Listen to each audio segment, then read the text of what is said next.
La foi. Qu'est-ce que la foi? Nous ouvrons Hébreux chapitre 11 verset 1 qui nous définit ce qu'est la foi. Il est écrit, « Or, la foi est une ferme assurance des choses qu'on espère, une démonstration de celles qu'on ne voit pas. » Amen. Attention, ici il n'est pas dit que la foi est une assurance des choses qu'on espère. Non, il est écrit, « La foi est une ferme assurance des choses qu'on espère. » Il ne s'agit pas uniquement d'avoir de l'assurance, mais d'être ferme dans son assurance. Beaucoup de chrétiens ont de l'assurance, mais peu sont fermes dans leur assurance. Nous devons être fermes dans notre assurance des choses que nous espérons. Nous espérons en Christ. Nous espérons l'avènement de Jésus. Nous croyons que Jésus est mort et ressuscité pour nous donner la vie éternelle et nous croyons qu'il reviendra afin de régner avec nous. Cette assurance doit être ferme dans nos cœurs. Nous devons défendre cela avec une pleine persuasion, une pleine conviction. Même si pour quelques-uns, le Seigneur ne reviendra pas ou le Seigneur tarde à venir, mais je vous rappelle que selon 2 Pierre chapitre 3 verset 9, il est dit « Le Seigneur ne tarde pas dans l'accomplissement de la promesse, comme quelques-uns le croient, mais il use de patience envers vous, ne voulant pas qu'aucun périsse, mais voulons que tous arrivent à la repentance. Dieu a encore ses enfants dans les nations qui doivent se repentir, qui ont besoin du salut. Donc Dieu use de patience en ce qui concerne l'accomplissement de sa promesse. Ceci ne signifie pas qu'il ne reviendra pas. Il viendra. Et toutes les tribus de la terre se lamenteront ce jour-là, selon Apocalypse chapitre 1 verset 7. Bien-aimés frères et sœurs, nous devons défendre cette assurance avec une pleine conviction. Nous devons témoigner du Seigneur sans honte, sans gêne, avec une pleine assurance, une assurance ferme. C'est cela la foi. Mais en attendant le retour de Jésus, actuellement, prophétiquement parlant, nous sommes exposés à toutes sortes d'épreuves. Selon 1 Pierre chapitre 1 verset 6 et selon Actes des Apôtres chapitre 14 verset 22 qui déclare que c'est par beaucoup de tribulations qu'il nous faut entrer dans le royaume de Dieu. Donc à cause des épreuves actuelles, à cause des difficultés auxquelles nous sommes confrontés, nous avons aussi besoin d'exercer notre foi. Comprenez-vous cela? Donc ici, je ne vais pas simplement vous parler de la foi par rapport à l'avènement du Seigneur, mais aussi par rapport aux épreuves auxquelles nous sommes exposés. Maintenant que nous avons déjà défini la foi comme étant une ferme assurance des choses qu'on espère, alors sur quoi repose la foi? Qu'est-ce que le fondement de la foi? Nous prenons Romains chapitre 10 verset 17.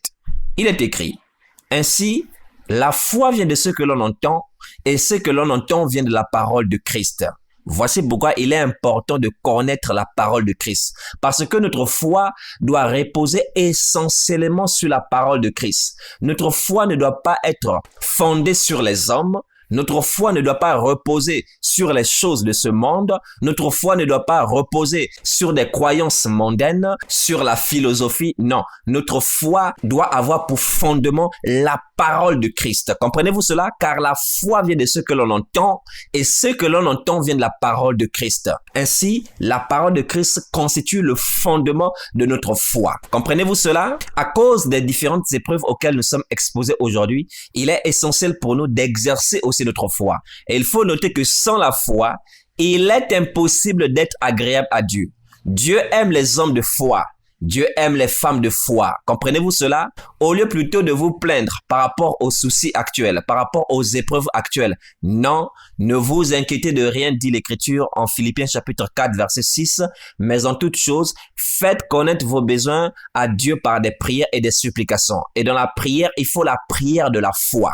Car sans la foi, une prière ne peut pas être agréée. Voici pourquoi dans Hébreux chapitre 11 verset 6, il est dit « Sans la foi, il est impossible de lui être agréable. » Et avec la foi, nous pouvons accomplir des exploits. Nous pouvons surmonter des épreuves qui nous paraissent insurmontables. Comprenez-vous cela? Dans Marc chapitre 9 verset 23, Jésus dit « Tout est possible à celui qui croit. » Allez lire cela, Marc chapitre 9 verset 23. Et lorsque nous prions dans Marc toujours, le chapitre 11 verset 24, il dit « Tout ce que vous demanderez en priant, croyez que vous l'avez reçu et vous le verrez s'accomplir. » Amen. Donc tout ce que nous demandons par la prière, nous devons croire que nous avons déjà reçu ce que nous demandons et le Seigneur dit, vous le verrez ainsi s'accomplir. Voici comment se définit la prière de la foi.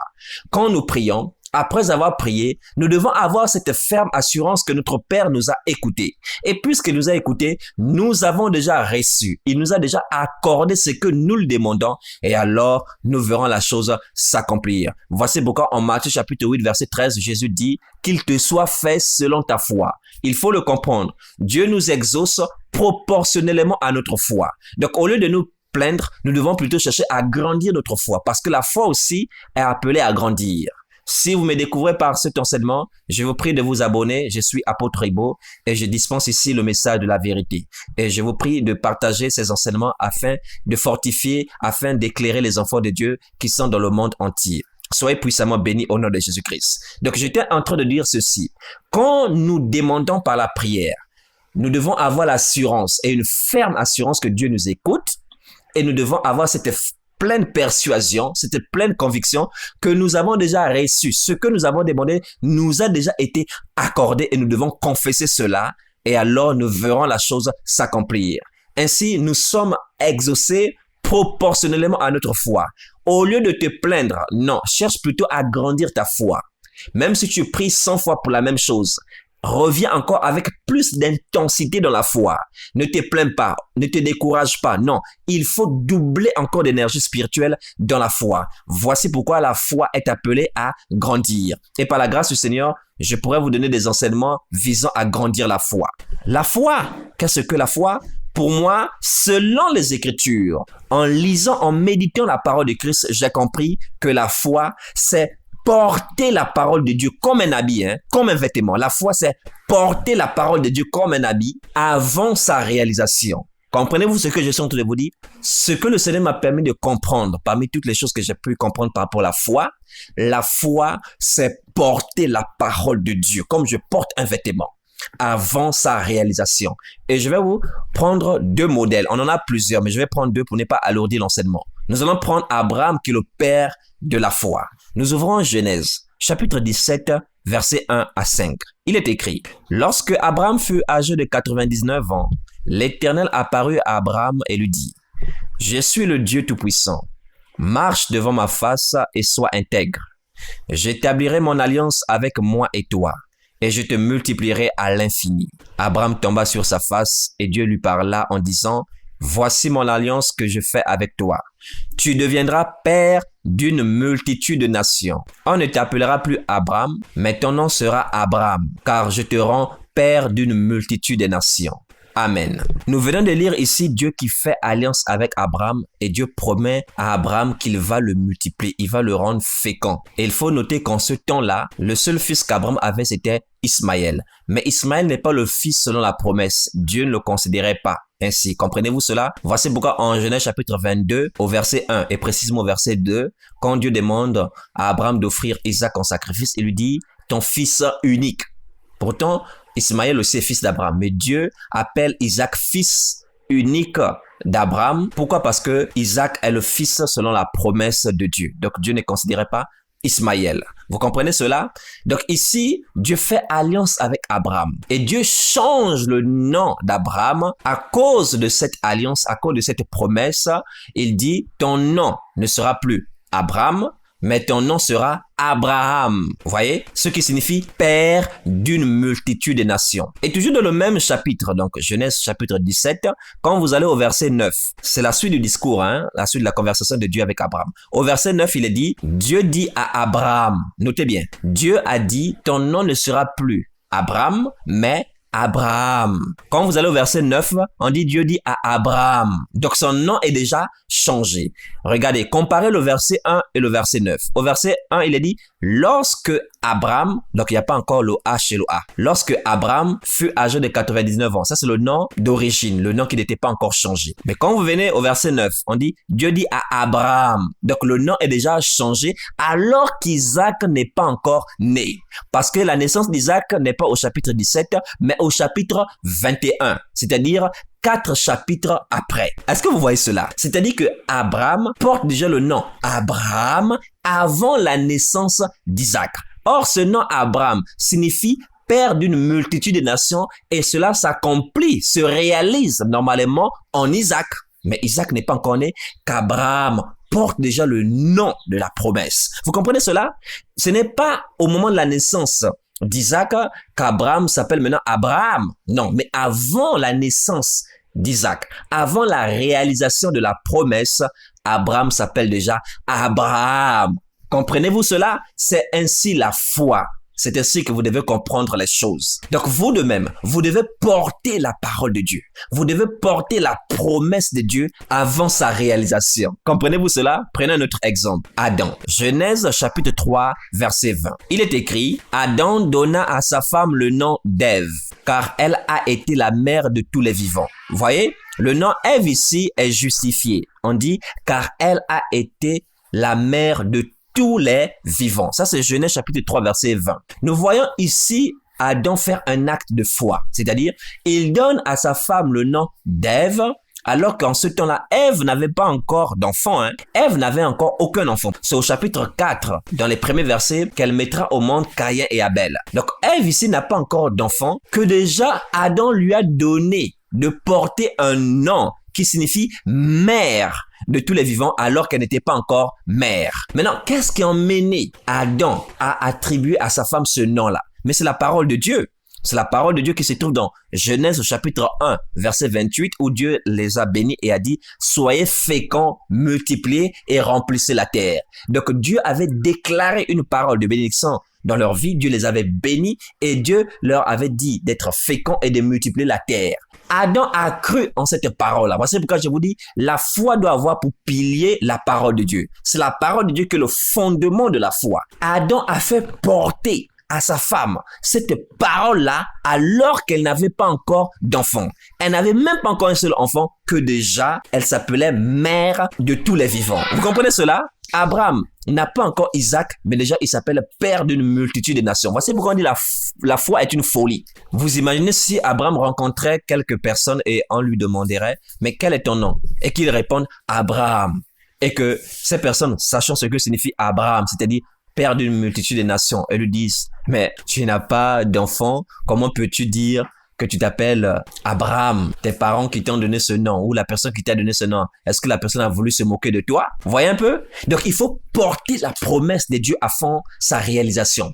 Il faut porter la parole de Dieu avant sa réalisation. C'est pourquoi Jésus dit, tout ce que vous demanderez en priant, croyez que vous l'avez déjà reçu et vous le verrez s'accomplir. Et c'est ainsi que Ève a mis au monde des enfants. C'est ainsi qu'Abraham aussi a eu Isaac. Et cela a eu son effet grâce à sa foi. Vous comprenez cela? Il nous sera fait selon notre foi. Donc ainsi, j'aimerais que vous puissiez comprendre que nous devons porter, il y a des noms qu'on doit porter par rapport à la parole de Dieu avant la réalisation de la chose. On vous dit que vous êtes malade et que votre maladie est incurable. Dites non, je ne suis pas malade. Oui, la réalité est là.